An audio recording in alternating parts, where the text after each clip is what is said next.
Bonjour et bienvenue dans Politique avec notre invité aujourd'hui, Xavier Bertrand. Bonjour. Bonjour. Vous êtes secrétaire général de l'UMP. Alors Nicolas Sarkozy avait prôné en 2007 une démocratie irréprochable. Diriez-vous aujourd'hui que le gouvernement Fillon est irréprochable? Vous faites allusion à quoi? À ce qui s'est passé voilà quelques semaines et donc aussi forcément au départ de deux ministres? Absolument. Alain Joyandet et aussi Christian Blanc. Je pense que le président de la République avait clairement fait savoir la semaine dernière son sentiment par rapport à certains comportements, sa désapprobation par rapport à certains comportements. Les ministres concernés ont bien reçu le message, ils en ont tiré les conséquences. Voilà.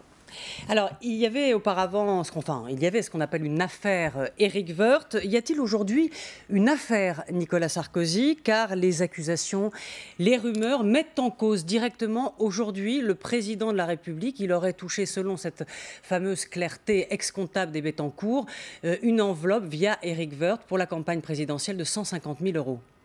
Il n'y a aucune affaire Éric Woerth. Et il n'y a certainement pas d'affaire concernant le président. Il y a une affaire Bettencourt entre une mère et sa fille.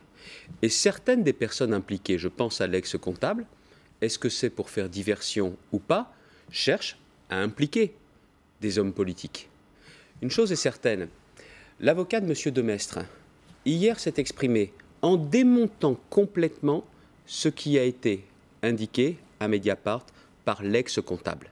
Et je crois que c'est important. Sur quoi repose aujourd'hui tout ce bruissement médiatique et ce bruissement politique? Sur des allégations. Rien n'est vérifiable. Il n'y a aucune preuve. Il n'y a aucun élément. Vous savez ce qu'il y a dedans? Non, ce que l'on sait, c'est ce qu'il y a sur le site de Mediapart. Mais on ne sait rien d'autre. C'est-à-dire que tout repose sur des accusations et des allégations. Mais dans quelle démocratie on est?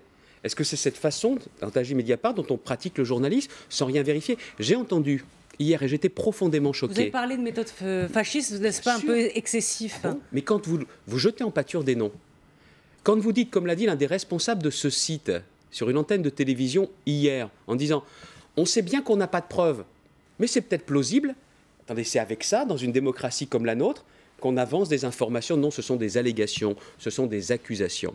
C'est effectivement de la malveillance. Et dans une démocratie, on ne fonctionne pas comme ça. Voilà pourquoi, je le pense, les méthodes de ce site sont foncièrement antidémocratiques. Alors, s'il n'y a pas eu cette somme dont vous parlez, il y a bien eu des dons de la famille Bettencourt à Nicolas Sarkozy. Vous qui connaissez bien le fonctionnement des partis politiques puisque vous êtes secrétaire général. Pas à Nicolas Sarkozy. Pour les campagnes, pour le fonctionnement de l'UMP. Et d'ailleurs, la question, est-ce que depuis des années, il y a eu seulement l'UMP qui a bénéficié de versements officiels de Mme Bettencourt ou de la famille Bettencourt? Vous savez comment les choses se passent? C'est officiel, il a reçu de l'argent. Non, pas lui, l'association de financement. Aujourd'hui, dans un pays comme le nôtre, quand vous décidez de financer un parti politique ou une campagne présidentielle, ce n'est pas au candidat lui-même et personnellement que vous versez. C'est à une association de financement dûment enregistrée en sous-préfecture, et ensuite tout est visé par la commission des comptes de campagne. Est-ce que c'est si clair que ça? C'est fini l'époque où ce n'était pas clair. Il y a eu par le passé, notamment, on le sait bien, Urba et autres, différentes affaires. La page a été tournée. Aujourd'hui, tout est enregistré. Et je voudrais aussi démystifier le rôle d'un trésorier dans un parti politique. Le rôle d'un trésorier aujourd'hui, ça s'apparente davantage au rôle d'un comptable. Parce que le trésorier certifie et vise les rentrées d'argent, les dons, et c'est lui aussi qui vise et qui autorise les dépenses. Voilà le rôle, et voilà pourquoi il faut quelqu'un d'expérience, voilà pourquoi il faut quelqu'un de confiance. Le rôle des trésoriers a profondément changé. Alors, Nicolas Sarkozy a dit, il a été pressé même par des personnalités de la majorité de parler. Il s'exprimera le 13 juillet. 13 juillet, il y a le Conseil des ministres. Il va être question de l'adoption du projet de loi sur la réforme des retraites. Sous quelle forme va-t-il s'exprimer? Si vous me demandez ce dont j'ai envie, oui, j'ai envie que le président de la République parle du dossier des retraites. Enfin, mais si, mais c'est ce qui intéresse les Français. Et ben voilà, mais oui, votre réaction montre bien qu'aujourd'hui, vous attendez quoi? Que le président parle de quoi? Non, qu'il parle de ce qui intéresse les Français. Regardez ce qui se passe en ce moment. Je veux dire, l'opposition se dresse tous les jours. Il se passe quelque chose. Ce qu'on a vu mardi à l'Assemblée nationale, quand même, c'est exceptionnel. Des ambiances comme ça, délétères, ça ne peut pas durer. Les ambiances électriques à l'Assemblée, j'ai déjà connu. Par contre, l'attitude qui est celle aujourd'hui de l'opposition, je n'avais jamais connue. Une chasse à l'homme organisée. une chasse à l'homme qui vise une seule personne, Éric Woerth. L'opposition n'a pas su s'opposer à la réforme des retraites, n'a pas su proposer une alternative, et donc ils ont décidé de s'en prendre à l'homme politique, au ministre qu'Éric Woerth.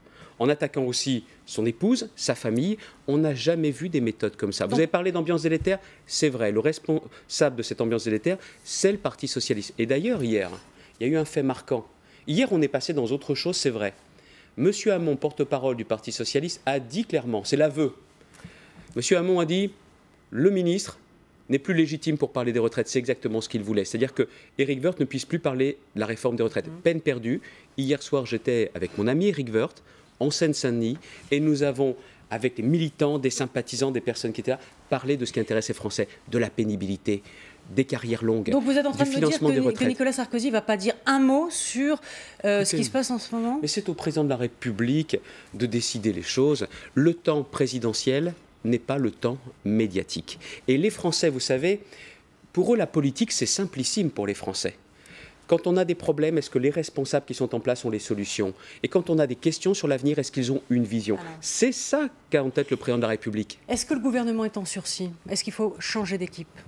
Écoutez, le président l'a dit, il y aura une séquence politique qui s'ouvrira après le vote de la réforme des retraites. Il l'avait déjà dit d'ailleurs au mois de mars. Remaniement. Il avait d'ailleurs dit au mois de mars après les élections régionales. Il l'a redit là, et là, ce que je ne comprends pas, il a répété ça, et il y a une sorte d'emballement. Mais vous avez aujourd'hui, vous avez un ministre, Éric Woerth, avec l'ensemble du gouvernement qui sont concentrés sur le travail quotidien. Je sais bien que ça passionne un peu moins les observateurs que sont les journalistes, mais pour les Français, ce qui est important, est-ce que oui ou non, on finance nos retraites à terme? Oui, mais Éric Woerth est un homme en colère, mais c'est un homme... Et il a de quoi? Il a de quoi, comme, je ne sais pas, c'est ce que vous dites.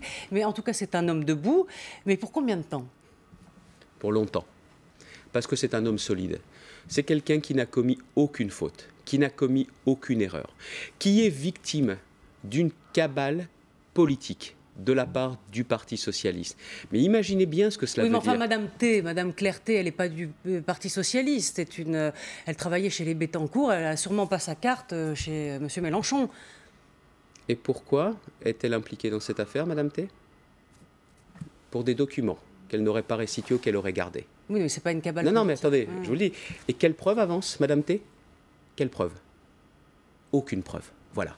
Et on va monter quoi par rapport à ça? Un dossier d'accusation politique, un procès politique, alors qu'il n'y a strictement aucune accusation étayée, apporter la moindre preuve? Non, c'est pas comme ça qu'on peut fonctionner dans une démocratie comme l'autre. Ce qui se passe est dangereux pour la démocratie. Le Parti socialiste, François Barouin l'a dit hier, est en train de creuser le sillon de l'extrême droite. Moi, j'ai été marqué par les taux d'abstention qu'il y a en ce moment dans les élections partielles. C'est des niveaux d'abstention comme on n'a jamais connus. Mais moi, je vais vous dire une chose, si on veut intéresser les Français à la politique, il faut apporter des réponses à leurs problèmes. C'est ce que fait la majorité. Alors justement, le climat des affaires sous François Mitterrand, sous le septennat de François Mitterrand, c'est à ce moment-là que le Front National a pu aussi émerger. On se souvient du tête haute et main propre. Est-ce que vous n'avez pas peur, vous, de revenir ce syndrome et être peut-être aussi responsable de la montée du Front National? Non. L'émergence du Front National dans notre pays, c'est 83-84, et le Parti socialiste qui instrumentalise le Front National pour empêcher la droite de gagner ce qu'ils ne sauront pas faire en 86, et en introduisant la proportionnelle avec un seul but, faire rentrer le Front National à l'Assemblée nationale. C'est ça la montée du Front National. C'est une stratégie à l'époque de la gauche de favoriser et justement de permettre l'arrivée du Front National sur la scène politique française. Il ne faut pas qu'on confonde. Et là aussi, où je le dis très clairement, sur tous ces sujets-là, les responsables politiques doivent élever le niveau du débat politique. La tribune qui est parue le week-end dernier, signée par Michel Rocard, par Simone Veil, en appelant l'ensemble des responsables à la fois à se ressaisir et parler des vrais sujets de fond, voilà un appel qui mérite d'être entendu, quels que soient d'ailleurs les partis politiques. Est-ce que l'adoption de l'interdiction du port de la burqa est pour vous une façon de ramener l'électorat du Front National dans le giron de l'UMP? Il ne s'agit pas de faire de la politique en se demandant si ça va plaire à un tel ou un tel. Vous faites de la politique pour des valeurs.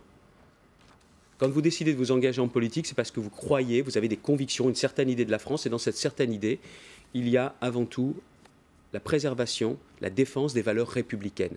Dans ces valeurs républicaines, il y a aussi la place de la femme. Le visage de la France, c'est le visage de Marianne. Le visage de la France, c'est le visage d'une femme. Le visage d'une femme ne se voile pas. C'est aussi simple que cela. Ce n'a rien de religieux, le port de la burqa. Notre démarche n'est pas dirigée contre telle ou telle religion, mais c'est une question de principe et de valeur. Alors, on va parler un petit peu de politique internationale. Normal, on est sur une chaîne internationale. Alors, on lisait hier dans Le Monde une interview de Jean-Christophe Rufin, ancien ambassadeur, qui parlait d'un ministère des Affaires étrangères, je ne me souviens plus le terme employé, sinistré. Voilà, un ministère sinistré et avec un patron, donc Bernard Kouchner, qui gérait ça comme une organisation non gouvernementale. Quelle est votre réaction ? Monsieur Rufin, personnalité atypique, alors déclaration atypique, on va dire cela.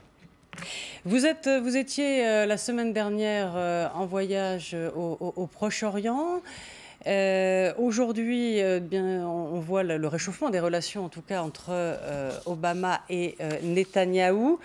Est-ce que le processus de paix peut être réenclenché ? Je le pense, je le souhaite. Je le souhaite, vous le savez, c'est la position de la France, exprimée à différentes reprises par le président de la République.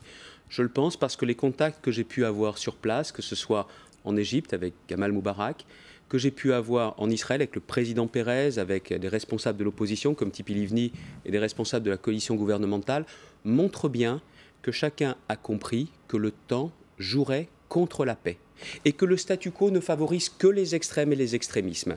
Et du côté palestinien, je suis rendu à Ramallah, j'ai vu le président Mahmoud Abbas et le Premier ministre palestinien, eh bien l'on voit bien aujourd'hui qu'il y a cette nécessité d'aller de l'avant. Vous le savez, l'image de la France est très forte et il y a la volonté que l'Union européenne, que la France puisse jouer un rôle dans ce processus de paix. Oui, il faut de nouvelles étapes dans le processus de paix. L'autre aspect aussi qui est très important... N'aurait-il pas fallu qu'il y ait quand même que Obama mette un peu plus de pression ? Il a lâché l'impression un peu vite, peut-être, sur Netanyahou ? Non, moi j'ai vraiment le sentiment qu'il y a de la part de l'ensemble de la classe politique israélienne la compréhension, la nécessité de franchir de nouvelles étapes. On est aujourd'hui, vous le savez bien, dans les discussions indirectes. J'ai croisé également le sénateur Mitchell. On voit bien ce qui se passe aujourd'hui a le mérite d'exister. Il faut passer à des négociations directes, mais que dans ces négociations directes, on puisse clairement avancer sur le fond. Il n'est pas possible aujourd'hui de se dire que le temps qui passe n'est pas gênant. Le temps qui passe est dangereux. Surtout qu'en plus, il y a un autre dossier sur lequel j'ai beaucoup insisté. C'est la question de l'Iran, c'est la question du nucléaire iranien. La position de la France est constante, la position de la France est intransigeante sur cette question. Et l'on voit bien que maintenant, il faut que les sanctions, je pense notamment aux sanctions qui seront décidées par l'Union européenne à la fin de ce mois, soient appliquées, qu'elles soient efficaces pour faire changer de direction le pouvoir iranien. Voilà ce à quoi je crois. Et puis il y a enfin un autre dossier qui est important dans cette région du monde, c'est l'Union pour la Méditerranée. Je pense que l'Union pour la Méditerranée, c'est vraiment un facteur de prospérité, un petit peu en panne. de paix, parce que le processus de paix aussi avait donné le sentiment d'être en panne. Mais je crois que ce qui est prévu à la fin du mois de novembre, si on joue le développement économique, si on joue la prospérité, on favorise forcément la paix. Il nous reste quelques minutes. Je voulais juste parler d'économie. Aussi, un petit mot. François Baroin, hier, a annoncé les grandes lignes du budget. L'objectif, donc, ramener le déficit public de 8 à 6% en 2011 et de 3% en 2013. Est-ce qu'on n'est pas là en train de suivre le diktat, dans le fond, des Allemands, c'est-à-dire une sorte de surenchère de la rigueur qui va tuer la croissance ? Écoutez, si vous étiez dans une surenchère, vous passeriez du jour au lendemain, en un an, de 8% à 0%. C'est ça la véritable rigueur. Alors il y a tout un débat, vous utilisez ou pas le mot rigueur. Si la rigueur, c'est ne plus jeter l'argent par les fenêtres, je suis d'accord. Si la rigueur, c'est augmenter les impôts et plonger la France dans une cure d'austérité, je ne suis pas d'accord. Augmenter la CSG, la TVA ou l'impôt sur le revenu, ça serait une erreur économique majeure, parce que ça casserait la consommation dont on a tant besoin aujourd'hui pour sortir de la crise. Maintenant, que l'on dépense sérieusement, scrupuleusement, que l'on fasse bien attention, qu'on ne dépense pas plus que ce que l'on a, c'est ce qu'un bon père de famille fait, c'est ce qu'une entreprise sait faire, mais il faut que la France le fasse aussi. Donc les coupes dans les aides sociales, c'est une forme de rigueur. Ça s'appelle de la rigueur. Aucune coupe dans les aides. Mais comment présenter les choses comme ça ? L'allocation d'adultes handicapés, elle va augmenter. On avait promis... Il faut choisir entre l'APL pour les jeunes et... Eh bien, c'est une question de choix. C'est une question de choix. On peut plus avoir les deux. Il n'y a aucun recul, parce qu'il faut savoir qu'auparavant, d'ailleurs, vous ne touchiez pas forcément les deux, ça dépendait de la situation fiscale de la famille des parents. Donc, ce qu'il faut bien voir aujourd'hui, c'est que bien évidemment, on tient compte de nos possibilités. Puis vous savez, l'exemple grec montre une chose. Les réformes, il vaut mieux les choisir soi-même et les conduire soi-même que de se les faire imposer un jour par l'extérieur. Alors la France n'est pas crédible quand même, il faut dire la vérité, historiquement, en matière de réduction des déficits et surtout de retour à l'équilibre. En 25 ans, on n'a pas réussi à avoir un budget en équilibre. Comment on pourra faire en 5 ans ce qu'on n'a jamais pu faire en 25 ans, franchement? C'est vrai qu'il faut tourner la page du passé, droite et gauche confondues, en dépensant en se disant « on verra bien après nous ». Après nous, ce sont nos enfants, ça ne sera pas à nos enfants d'être courageux à notre place. Mais tout simplement en continuant les réformes. Ce qu'on a commencé depuis 2007, ce que l'on fait avec la réforme des retraites, ce ne sont pas des réformes faciles, mais seulement quand vous engagez des réformes comme celle-ci, vous diminuez les déficits, vous diminuez la dette, vous diminuez aussi vos besoins de financement et vous dépendez davantage de vous-même. Moi, c'est pour ça que je fais de la politique, mais il est vrai aujourd'hui que la France a une signature qui compte. La notation de la France est l'une des meilleures notations qui soit, mais seulement nous avons bien conscience qu'il ne faut pas s'arrêter là et qu'il faut revenir sur des règles budgétaires qui soient des règles sérieuses, solides, c'est ce à quoi on s'emploie. Revenir sur le bouclier fiscal? Revenir sur le bouclier fiscal, ça voudrait dire quoi? Ça voudrait dire que quand vous gagnez de l'argent, beaucoup d'argent, le fisc pourrait vous en prendre plus de la moitié, mais on est dans un environnement international. Après, il ne faut pas s'étonner qu'avec la concurrence, la compétition internationale, ceux qui gagnent beaucoup d'argent quittent la France. Ceux qui gagnent beaucoup d'argent, je préfère qu'ils le dépensent en France plutôt qu'ils partent à l'étranger. Quelqu'un qui entreprend en France, quelqu'un qui dépense en France, ça fait de l'emploi et de l'activité économique en France. Merci Xavier Bertrand. Et puis peut-être dernière question. Si Éric Woerth était amené à quitter le gouvernement, certains disent que vous pourriez le remplacer au ministère du Travail. Est-ce que vous le feriez? Est-ce que vous en avez envie? Il ne sera pas amené à quitter ses fonctions. J'étais l'un des prédécesseurs d'Éric Woerth. Je ne serai pas son successeur pour une simple et bonne raison, c'est que c'est un ministre solide et un ministre qui va mener la réforme des retraites jusqu'au bout. Je peux vous le garantir. Merci Xavier Bertrand, merci d'être passé sur France 24. On se retrouve très vite, merci.